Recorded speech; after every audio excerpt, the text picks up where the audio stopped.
गिबियावनो बयखौबो दिनैनि गोदान मोनसे भिडिअआव बरायनानै लाग्रोबाय। भिडिअ लाबोया गोबाव सान जाबायमोन, आसा खालामो बयबो मोजाङैनो दङ। दिनै आं नोंथांमोननि सिगाङाव रमद बर' बिथाङा रायजो सभानि एमपिनि बिजाथिलाइ गथायनायखौ लानानै हाग्रामा महिलारि बिथाङा माखासे बाथ्रा बुंदों। दा आं हाग्रामा महिलारि बिथाङा बुंनाय बाथ्राखौ लानानै आं फंनैसो बाथ्रा बुंनो गोसो जादों। बेनिखायनो नोंथांमोना भिडिअखौ स्किप खालामाजासे जोबजासिम नायलां। भिडिअखौ जागायजेननायनि सिगां नोंथांमोननिसिम गुरै खावलायनाय, नोंथांमोना आंनि चेनेलाव गोदानब्ला सिगाङावनो साबस्क्राइब खालामनानै लाग्रोदो, जाहाथे आंनि गोदान आपडेटखौ मोननो हायो। थौदो बिदिब्ला दिनैनि भिडिअखौ जागायदिनि। गिबियावनो नोंथांमोना रमद बर' बिथाङा रायजो सभानि एमपिनि बिजाथिलाइ गथायनायखौ लानानै हाग्रामा महिलारि बिथाङा मा बाथ्रा बुंदों बेखौ नोंथांमोना खोनासंनानै लाग्रो।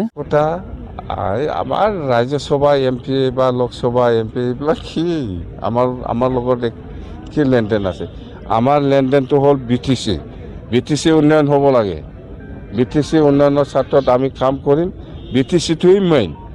তাতে দিল্লীৰ ৰাজ্যসভাত যাই কি কৰিবহি? दा नोंथांमोना बयबो खोनाखाबाय हाग्रामा महिलारि बिथाङा मा बाथ्रा बुंदों। बिथाङा बुंदों जोंहा रायजो सभानि एमपि, लकसभानि एमपिजों जेबो सोमोन्दो गैया। जोंनि सोमोन्दोआ खालि बिटिसिजोंल'।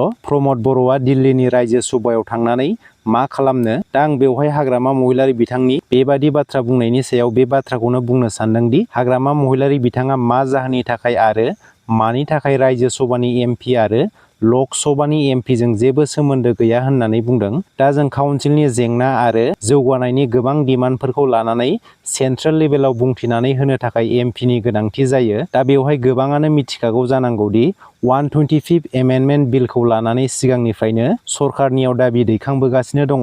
बेखौ लानानै सिगांनि समाव गोदान दिल्लीयावबो धरना हाबाफारि लाखांनाय जाबाय।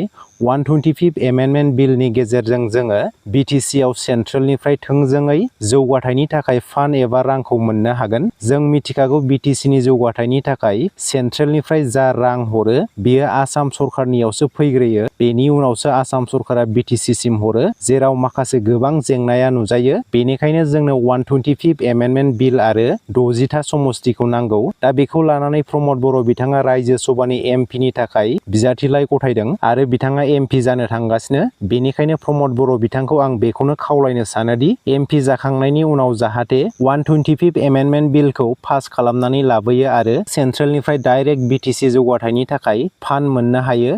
बेजों लोगोसेनो बिटिसिआव 60था समस्तिया दाफुंजायो। जुदि 125 एमेन्डमेन्ट बिला सोदांजायो अब्ला बिटिसिनि थाखाय आरो बिटिसिनि थागिबि रायजो राजाफोरनि थाखाय जोबोद मोजां जागोन। मानो होननानै बुङोब्ला बे बिला सोदांजायोब्ला बिटिसिआव गोख्रैयैनो जौगानाया जागोन। बेनिखायनो जोंनो रायजो राजानि गांनाय उखैनाय लुबैनायखौ सेन्ट्रेल गभर्नमेन्टनो फोरमायनो थाखाय गोख्रों एमपिनि गोनांथि दङ।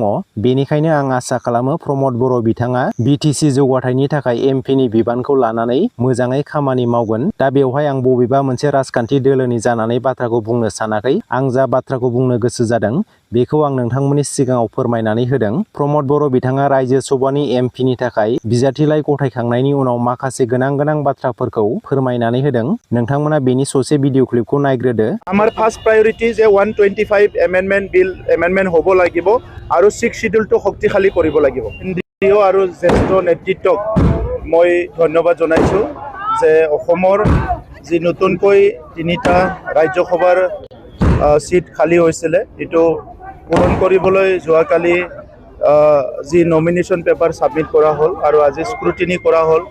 আৰু স্ক্ৰুটিনি কমপ্লিট হোৱাৰ পিছত গম পাইছোঁ যে 3জন কেণ্ডিডেট ইয়াত আছিলে আৰু 3টা যেহেতু সিট আছিলে তো গতিকে 3টাই আনকণ্টেষ্ট ইয়াত জিকি গ'ল।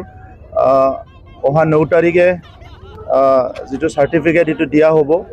তো এতিয়া মই যিসকলে আমাক কেণ্ডিডেচাৰটো প্ৰপ'জ কৰিছিলে, প্ৰপ'জাৰ হিচাপে আমাক সমৰ্থন কৰিছিলে, মই সেই অসমৰ সন্মানীয় বিধায়কসকলক ধন্যবাদ জনাইছোঁ।